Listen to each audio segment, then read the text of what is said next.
the earth itself is matching the Yes. vibration of the rest of the universe. Yes. And we have the sun that's full of this energy too, and all of the humans walking around on the earth are figuring it out. I mean, Yeah, that's absolutely. exactly how it feels, but that I love that you followed this in such a clear, beautiful way. And trusting, And yeah. trusting way. Do you know the purpose? It's Guinness? Glynis. Glennis. Do you know the purpose of it? She always just calls it a healing and like when we talk about it, it's always a community, like with unity all in caps. So I know it's just it's a community dedicated to healing and awakening and oneness. Yeah. She talks often about miracles. Many of her messages say that cancers and everything that it'll be gone. Yeah. She has talked about it being like Lourdes. That doesn't make sense to us because of the way the land is. Like there, we'd have to bring people in on like a shuttle or something. I mean, things have it's kind of strange how it has opened up. Like all of the things that we thought weren't possible, all of a sudden things have been made possible. Mm-hmm. But I think it is a space for gathering, and I think it's a place for people to come for healing and for connection. I get the feeling that just by being there, people will awaken or enlighten. Things will shift for them, both physically and emotionally and spiritually, or I guess also in all sorts of ways. So Just think back to that moment when you were sharing. First of all, just a mind-blowing story. I always listened for people listening, and I was just so captivated by what you were sharing and the flow of it, and relating that to those moments where it did seem kind of kooky or quirky, and sure. I pressed send too, Yes. and what people would have thought, or all of that stuff you were bringing up. There's a element to your humanness that I think people are going to relate to when they listen, and that yet you did it anyway, and opened that up, and you didn't know where it was going to go, and then when you were ready, the Mary energy came to you. yes. And then it was, and it's been that since, right? Yes, we still will connect occasionally. Not so much myself. My husband receives messages. There's a guide named Cenacle, which means the upper room, which of course makes sense because it's kind of like the upper or higher consciousness, I guess. Cenacle, he has a guide named Afilhado, which was very strange to us again because when we spelled it, that meant nothing. But when he looked it up, it's Portuguese for stepdaddy or stepfather, or male, kind of like a male mentor. And that was very meaningful to us because part of my experience when I was 21, I was an unwed mother with an unplanned pregnancy. And the night I found out about my pregnancy was the night I had this this spiritually transformative experience. So my husband, Mark, we met him when my son Blaze was 1 and I was a single mom. And he never questioned 1 second of becoming Blaze's father. Took him on fully, and it always reminded me of Joseph. It was sort of like Saint Joseph because he kind of, the story, and I know there's question if she was an actual virgin and things like that, but the idea is he took this on even though other people would look at it maybe as No, you're right on. You know what I'm saying? So I've Yes, always thought of exactly. that. And then we had 2 other sons. And so Mark is what I'm learning now and what I'm understanding is Mary, a big part of her message is about the divine feminine. Okay. And she's talking about the divine feminine awakening. And I think a lot of people think that means like woman power, and it has nothing to do with that. It's about balance, and it's about balance within.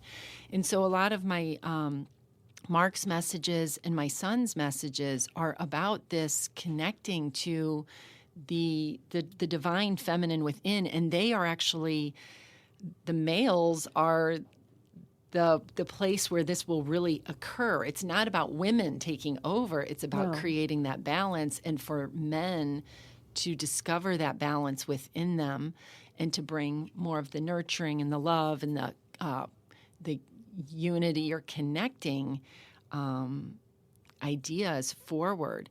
And I think that's so Mark began like a men's book club and things like that to try to mentor men, and they do kind of spiritual books and podcasts, or they watch videos and things like that. And it's about getting in touch with this Both other sides. side. And Well, that's It's the part of them becoming free to be fully who they are. Right. Because it's natural to have a balance of masculine and feminine, but men didn't feel that way in this world. It didn't they didn't feel free to do so. And now they can.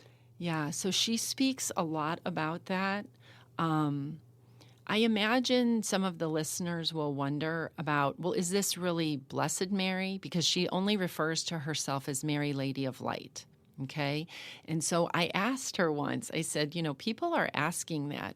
And it was kind of cute because she said, I am the divine feminine, the cosmic mother, the mother of Jesus. But then she has a little sense of humor, and she said, but you can even call me the sugar plum fairy, which to me was like, I am a guide that is about joy and about mother. Love and fun and things like that. And sometimes she'll say things like, it's okay to think of me as, one of your girlfriends. Like, we don't have to put these guides on a level that they're not accessible or that we feel guilt. I mean, they're here, they're one with us to guide us. They're our higher self. Yes. She didn't want you to look at her as being better and on a pedestal. She wanted to be one with all. Absolutely. I love that. So she'll talk about That's Jesus. balance in itself right there. Yes. That's balance in itself right there. She'll talk about Jesus and talks about, the way, and that, we lost touch with the way, that he came to show us this way of mastery, which is really living our divine self. And she'll talk about the second coming, which is Christ consciousness or unity consciousness. So she does not... she'll make references to either the Catholic or Christian church, but also we get a lot of messages that she brings in other cultures, other faith traditions. The other day she said, clothe yourself in a burqa of joy. And I thought, oh my, how beautiful is that image? So when I looked up burqa, I found out there's many different types of coverings, but the burqa is the full body one, and to cover yourself in a burqa of joy, I just thought, wow, that's awesome. Yeah. Because it has such a negative Yes. connotation. But when you said that, that's like... It's busting another paradigm.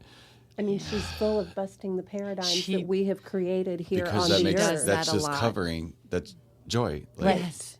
And putting us in joy, absolutely. Like,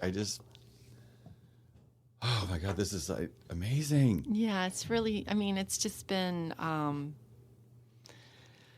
obviously life-changing, but also it's like the most natural thing. Yes. We ended up in March. We sold our home so that we could,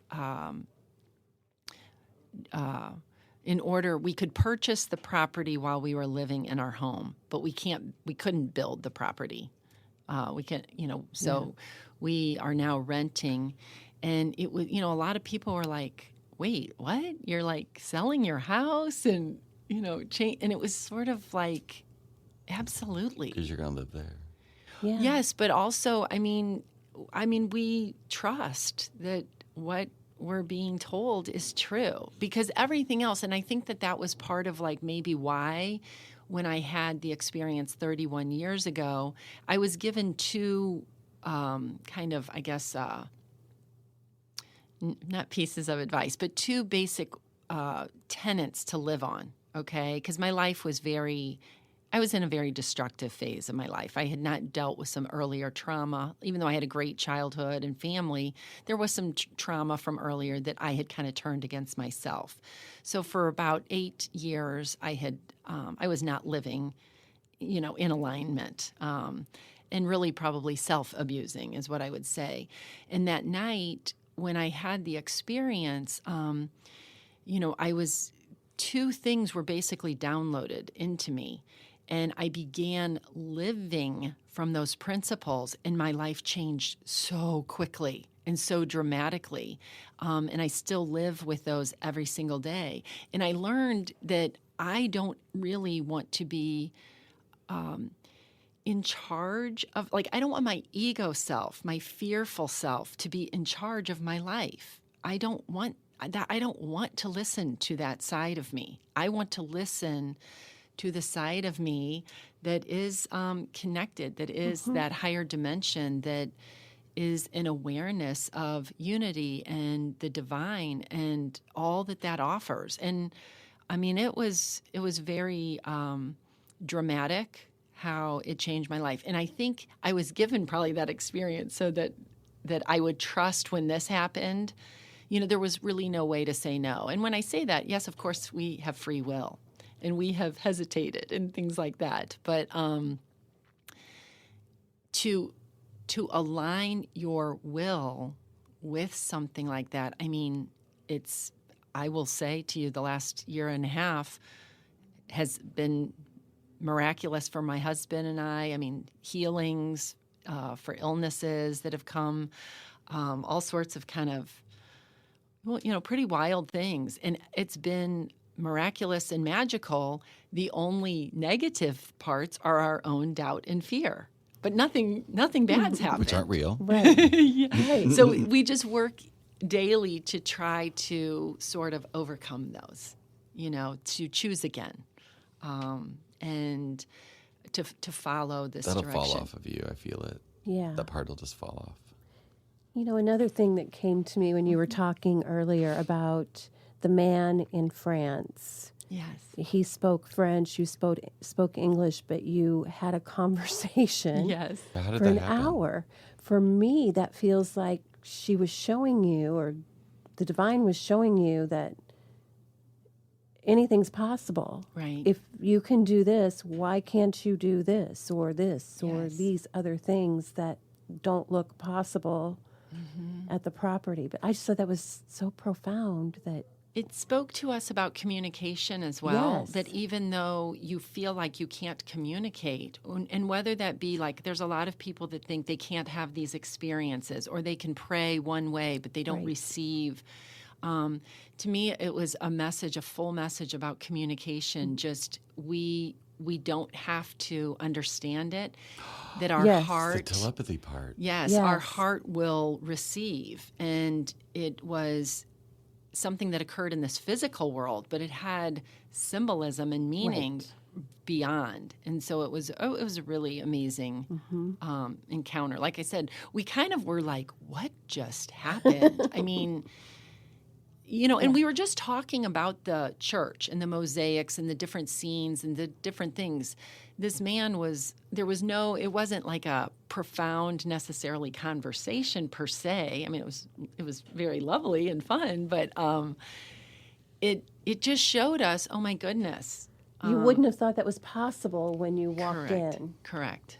Yeah. So, yeah. I mean, there's been a lot of stories Like like that. that. Yes. Yeah. Yeah. So it also kind of keeps us going a little bit, because Right. when we start wondering, like, oh my gosh, is this really happening? And can we trust this? Oftentimes we are given some sort of beautiful experience that helps us recommit. So, Yeah. yeah. So do you know where the spring is located that she says will start gushing? I do. Okay. Mm-hmm. So maybe that's a piece of the Lord's Yeah. energy that she was talking, or they've been talking about, that it will be. Mm-hmm. I think so. What she had originally said to us is, so there's 10 acres that Yes. this land is, and there's a lot of land around it because it's in the flood zone. So there's multiple parks around there. Very beautiful. When we go out on the river, you can't see civilization. There's no other homes. There's no anything. So it's a lot of green space, a lot of water. And so what she had told us is that she basically said the spring is at X marks the spot, okay, which was very cryptic. And so she said one of the other things that was very neat was in the beginning, and this was actually before Mary had come in, but right from the beginning, we were told that it ran under the nail line, and we did not know what that meant. But then our realtor, when we got our survey plans and we blew it up, there was a little line on there called the nail line. So that was not something, once again, we were familiar with. So that we had heard about first, and then there it was. So we knew it had something to do with that. And then one day, and then so it was X marks the spot under the old pipe. So we were out there at the property, my husband, myself, our two realtors, and this wonderful landscaping person named Xavier, which that's kind of a funny story too. But anyway, I was standing on one of the bridges, and there's a creek that runs underneath the bridge, so it would be perpendicular. And as I was standing on the bridge, all the guys were down below in the creek, kind of looking around, and the woman, Debbie, realtor, and I were both standing on top of the bridge. And right when I was standing there, as I looked, I could tell I was standing on an X, okay? And so all of a sudden I said to Mark, I said, oh my goodness, I'm standing on an X. I wonder if this is X marks the spot. And right when I finished saying that, Xavier, the landscape person, said, oh, wow, there's this huge old pipe under the bridge. So long story short, she directed us and said it's right at the base where the pipe flows out. And so there's a crossing there where the two streams meet. And what is very fascinating about the land is there's this huge area. You can tell at some point there must have been almost like a pool there, but there's just this very mild, it's a constant moving, there's constant moving water. So there's a spring, but at some point that must have been filled, because we've been out there when it rains and everything, and it never gets that filled. So I think what she's letting us know is that's going to reopen, and I think it will reopen. Sometimes she does talk about, she always says you don't need to go into fear, but she does talk about the earth shaking. Yeah, she calls it the earth shaking. Yeah. Yes. There will be an earth shake. She does talk about lights in the sky, and she always says do not go into fear. We ask, do we need to do anything to prepare? And she says, absolutely not. There is nothing you need to do. All will be well. Everyone, it's all good. So we are near a fault line here in the St. Louis area, and so we have different things. So I'm open to that there could be possibly a tremor or something that would then reopen and that Yes. would flow. And of course, we're all open to miracle water flowing. So, yeah. For sure. Yeah. I mean, we've seen other miracles, so I'm not going to doubt it. Right. Yeah. Wow. I just don't want this to end. I know. Well, But I we'll just do- have to have you come back as things Sure. progress. Yes, for sure. because Well, two things I want to know. Yes. Have they talked to you about the crystals underneath there, the land? We get a lot of messages about the land. Some of it she says the land sits on the Nitor vortex, and that is spelled Nitor. And then, of course, when we looked that up, Nitor means shining or brilliant, which is lovely. So she says it sits on the Nitor vortex. She says she talks more, and I do feel like this is symbolic more, but she talks about the land in many different ways being like sometimes she'll say that the sod is miracle sod, and there is like elements or nitrates or different things in there that is miraculous. She has discussed things about caves that there are, she'll call them jewels, and I think she's referring to crystals. Yeah. I would like to add here, if people are like wondering, well, why isn't it very clear? Like sometimes these messages, my messages, she uses a somewhat archaic language, and she has said, and once again, I did not know anything about this, she said that we were connected at the time of the Essenes, and occasionally she will use Aramaic words, and I don't know Aramaic, so she'll flip them back to something in English. But I do believe like I guess if you were doing like a telegraph, it's not always, or like Morse code, it's not always a perfect, like she speaks in sentences, but she uses language often that I don't always understand, so I have to get clarity. So she has not used the word crystal per se, but she talks about gold, she talks about jewels, she talks about the sod. She uses a word that there's like phyllium, and it's like Phyllium, which I don't think that there's a connection. I haven't been able to Google that word or find that the meaning, but she talks about that a lot in the land. But she does talk that there's a living earth there. So it almost feels like there's higher dimensional beings that live in that karst, and that will open at some point. We do hear about other higher dimensional beings that are on the land. We know that there have been Native Americans that have used that property for many, many centuries. So, it's And the star people too. and the star Yeah. people. Yeah, when she wanted the building, she said, I want a triangular window facing the river, which is west. And she said, make sure to keep it clean. And I've got to believe it's some sort of portal.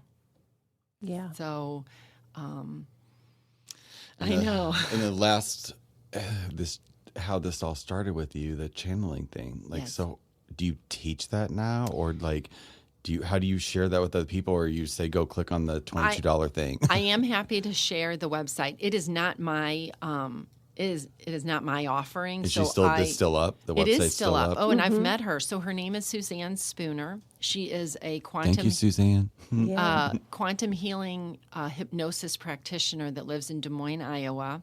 And while she was actually being regressed or hypnotized, I think while she was going through her own training, her father, who was deceased, came through and gave her this method of connection. And she has shared it. So the website for that is just simply www.theartofuniversalknowing.com.